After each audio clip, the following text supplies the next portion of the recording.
Hello, my name is Corey. Welcome back to the Claytor house. Today we are diving into the makeover series that I mentioned in my last video. We are tackling the most exciting part of the project, building custom cabinetry from scratch.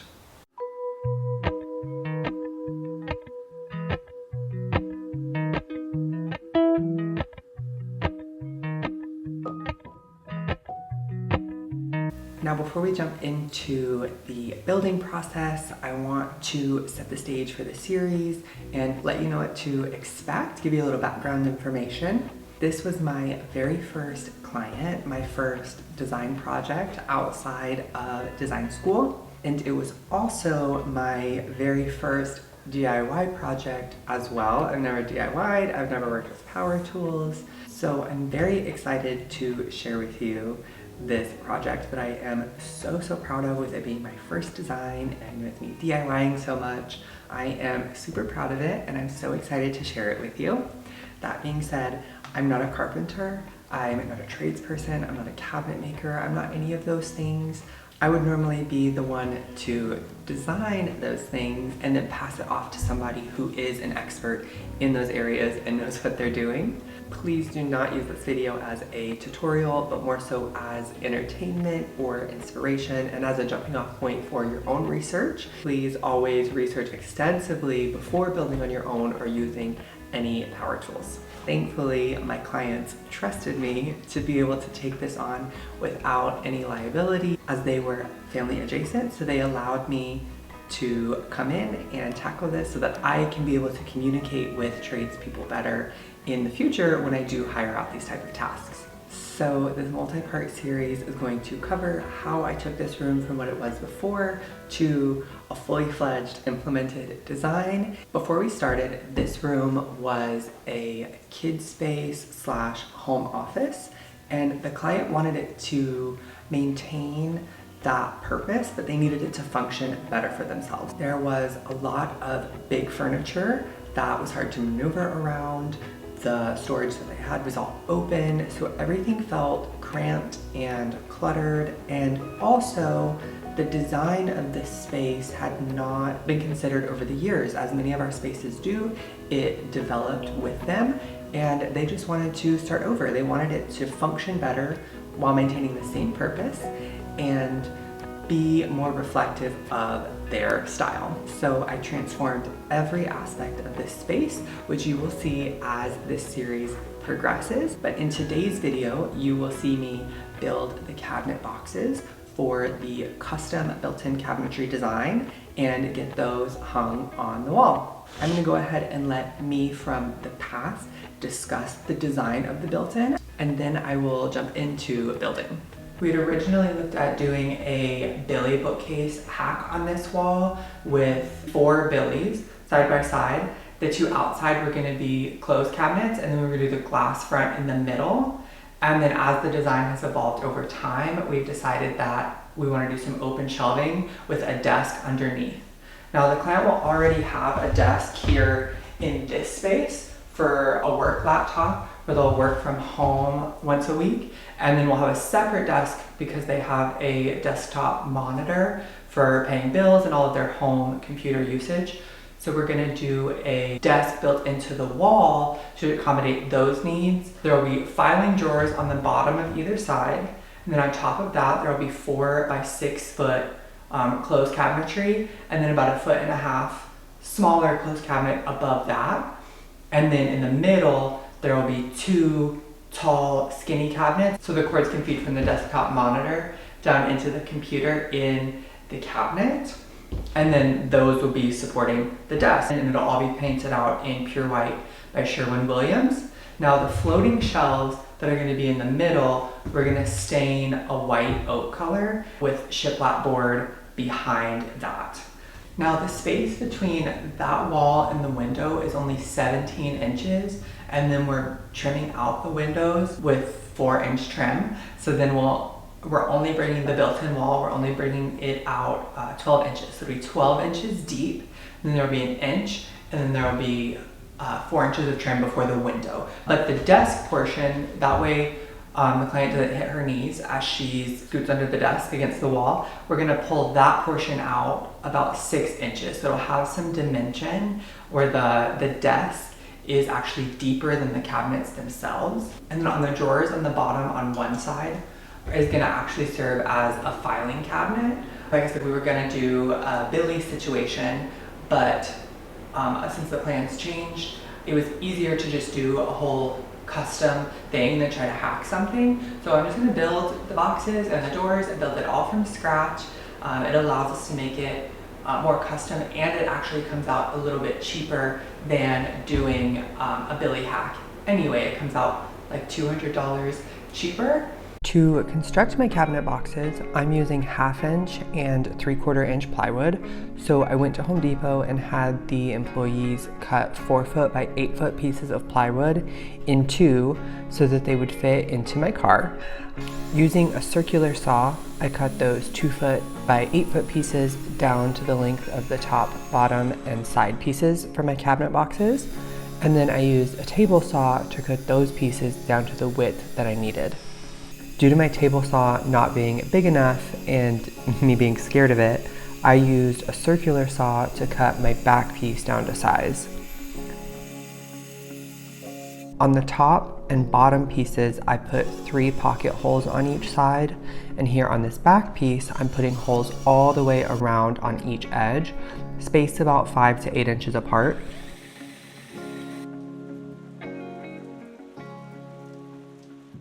So we're back up here in the office. I drilled the pocket holes in the top and the bottom pieces. So the top and the bottom pieces both look like this on both sides. So this will be, let's just say like the top. I'll put the pocket holes on top and drill into the sides that'll go straight down. And then I have our 1/2 inch back piece of plywood that has pocket holes all the way around. Now, to help me do this, I am going to use some right angle clamps. Now, I'll first be applying a bead of wood glue along where I'm attaching it, and then I'll clamp and do the screws in. I'm using 1 1/4 inch screws. All the plywood that I'm screwing into is 3/4 inches. If you just Google plywood width, what size screws to use, it'll show you, it shows like the Craig jig chart of which size screws to use with what thickness of plywood. Now on the sides, in my original plan, I was going to put this on a 2x4 frame, and then we were gonna have a toe kick, but I eliminated the toe kick so that we could wrap because we're not gonna be standing at these. So I'm gonna wrap the baseboard along the front. So I cut my sides the full height, but then I need to account for baseboard trim that's gonna go on. Because I have my baseboard that's coming up 5 inches, I need to mark 5 inches because I don't wanna put my bottom piece all the way at the bottom. As you can see, I set my bottom piece 5 inches up on my side piece. I used my right angle clamps, applied a bead of wood glue before sliding that bottom board into my clamps. I then used my 1 1/4 inch screws to screw those pieces together and repeated that process on all 4 corners. I double checked that I was level as I went before attaching my back piece. Installing the back panel was a little tricky as I could not use clamps and had to utilize painter's tape to hang it from the top of the box and try to align it with the edge before drilling it together. You'll see when I build the other boxes that I go about attaching the back a little differently. Ultimately, routing a channel for a 1/4 inch board to slide in and using a French cleat system to hang these may have been a better option. However, the end result did turn out to be plumb and level and sturdy enough to be safe, so I'm not too upset with this method. I will definitely just use a different one the next time I attempt to build cabinet boxes. Waiting on the day when we don't feel the same.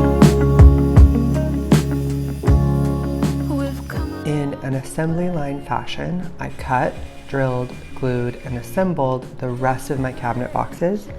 ending with a total of 6 cabinets. The 6 that line the side walls that stack right on top of one another. You can see here how I approached attaching the back differently than my first cabinet by assembling 3 of the side pieces, attaching the back, and then ending with my last side piece.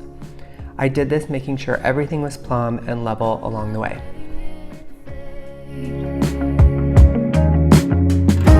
Don't go looking for reasons, asking for change. We got good things coming. Put your faith in me,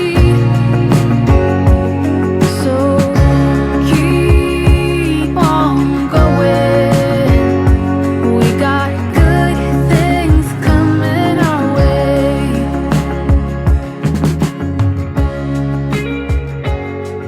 Okay, so I have all of my cabinet boxes made except for 2. My last 2 are the 2 that jut 6 inches further out in front of the others. They're going to be constructed a little bit differently. I didn't originally plan for them to stick 6 inches further out. So when I mapped out my plywood sheets, I mapped them out with them being the same depth as everything else. So I had to redo with the scrap pieces left over from the plywood that I cut for the other cabinets. I had to go through and do some measurements and see if I had enough to assemble these. And I do, but I have to assemble them a little bit differently. So the rest of the boxes I assembled by having the sides, screwing the top and the bottom into the side pieces. With these, I'm gonna have to screw, I'll leave one side of the side just straight up and down, screw the top and the bottom into that side. And then on the other side, the top, this side is screwed into the top and then the bottom shelf. And then there's gonna be another piece that supports the bottom on that side. So it's gonna be a little bit more of a jigsaw for these, but the side with all the seams will be hidden against the other cabinet, and then the side that's a straight up side will be facing in towards where your legs will go underneath the desk. So you won't see all of the finagling that's happening, but it will be secured to everything. Everything's attached with pocket holes, be attached to the cabinet next to it, attached to the wall behind it. So it'll be secure. It's just the pieces are a little bit more broken up than some of the other cabinets. Here you can see the top and bottom pieces attached to one side. On the other side, however, I did end up screwing the top into the side piece, but the side piece got screwed into the bottom with an additional piece being screwed under the bottom for support. I also added 2 support pieces in the center of this cabinet as well.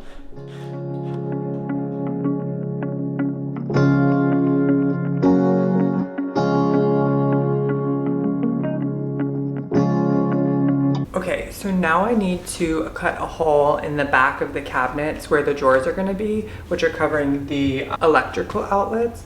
So I'm just going to measure up from the floor where it's at and then over from the wall to the edge of the plate.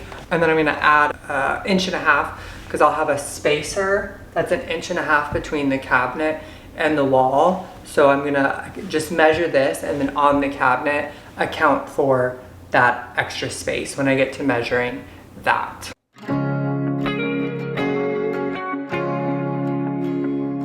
I'm measuring, tracing the outlet cover, drilling holes in the corners with a thick drill bit, and then going around the outside with a jigsaw. I'm also sanding off any of the wood that may have splintered.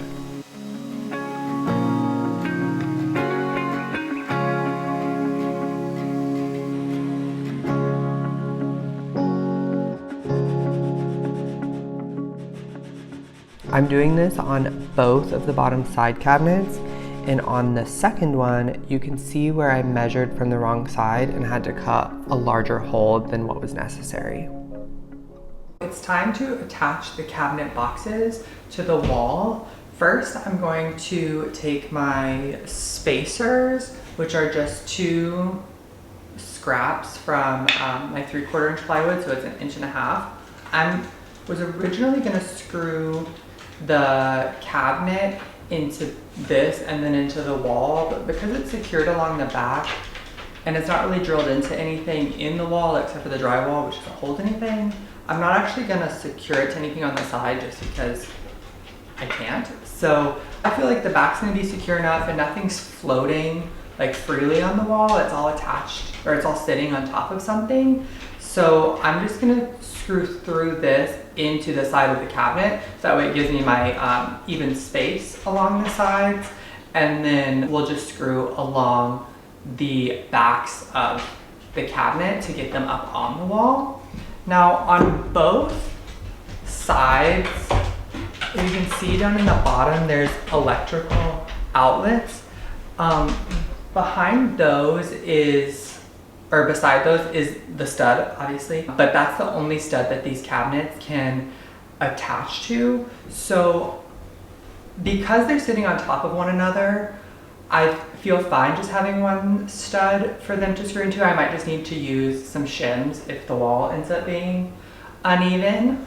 I might just need to make sure they're flat, but they'll be supported by something beneath them and then screwed into this, just that one stud on the wall. So we'll see how that goes. I talked to my dad who's done carpentry. I talked to my father-in-law who's an electrician. I talked to my grandfather who used to build houses, and they said I should be good to go. So I'm gonna hope that's all okay and then see where it goes from there.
Cabinets are up, and I use these cabinet screws, so they're specifically meant to, like, they have like a built-in washer on them so that when you screw them into the cabinet they don't like sink in past the wood. I originally just used was going to use wood screws, and then I didn't want the wood to, like, in order to pull on them, I didn't want the screw to just, or the wood to slip right off the screw. So I got these to make sure it was really held and secure on the wood. On the bottom there's 1.5 because of the electrical. I didn't want to drill in and hit any electrical wiring. The way that like a 2x4 works, on from what I understood from what was explained to me, is there needs to be 1.25 inches from either side of the 4-inch side, the 4 part of the 2x4. There needs to be like 1.25 inches before any like pipes or electrical are run through like the center of the stud. So my 1.5 inch screws went through 1/2 inch of plywood, 1/2 inch of drywall, and then there was 1/2 inch into the stud. I really wasn't getting into the center of the stud to where any wiring or like pipes or anything would be. Like I was fine down there, I just wanted to be safe, and then up on the tops I went in and did replace all of the 1.5 inch screws with the 2 inch. My next step is to add shelves in the center cabinets. Essentially what I'm going to do is take tape and just mark probably about 1.5 inches to 2 inches apart, just little holes, and I'll just do it, 2 rows of it on each inside side of those 2 cabinets. I'll just drill tiny pilot holes that don't go very deep for the shelf brackets to sit into. They'll just like be a little peg that sits in, and then the shelf can just sit on top of that. I've taken a piece of painter's tape and I marked, I don't know You can see on the edge there, every 1.5 inches, but I'm actually only screwing my pilot holes every other one of those. So my holes are actually gonna be 3 inches apart. I'm doing them about 1.5 inches from the front of the shelf and 1.5 inches from the back. I'm taking my shelf bracket and the little peg that goes in the hole. I have a corresponding drill bit that is just a little bit smaller than the peg itself, so it's a snug fit and it won't just pull out. And I just went and measured it and did marked with tape and did just a little bit behind where the drill bit is. Like I gave myself an extra, maybe 1/16 of an inch.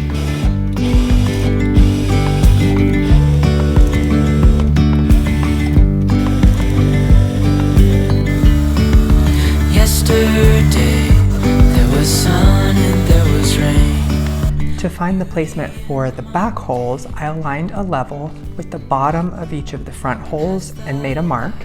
And then 1.5 inches from the back, I made a vertical line all the way down. Since I marked from the bottom of my front holes, I aligned the bottom of my drill bit with the intersection.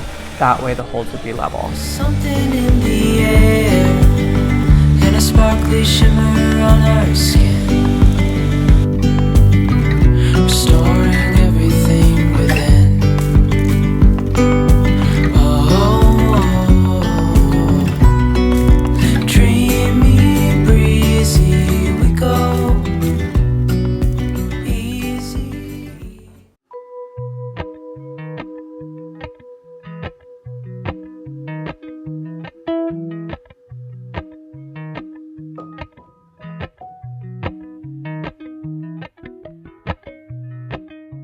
Now, at this point, the center cabinets that support the desk had not been secured to anything. I'm going to add some 1/8 inch plywood to cover all of those seams. So I'll do that in the next video. I'm gonna go ahead and stop this one here. In the next few videos in the series, you will see me put the tongue and groove shiplap boards on that back wall, attach those side cabinets, build floating shelves, attach face frames, all of those types of things on this wall. And then we'll turn to the rest of the room where we did trim and lighting and furniture and decoration. I hope you're starting to see the vision of this room and are excited to see how the rest of the design comes together, and you'll come back for the next couple of videos.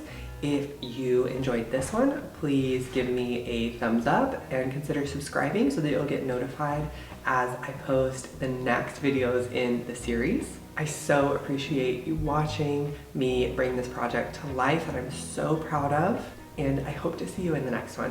Until then, I wish you all my best. I'm gonna put 1/4 inch plywood on either side of this.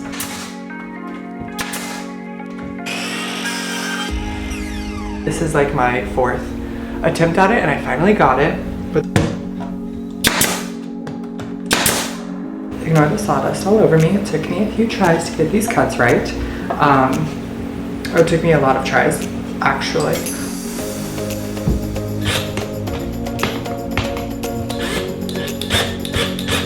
So I just dry fit it in, and it's like a perfect fit, thankfully.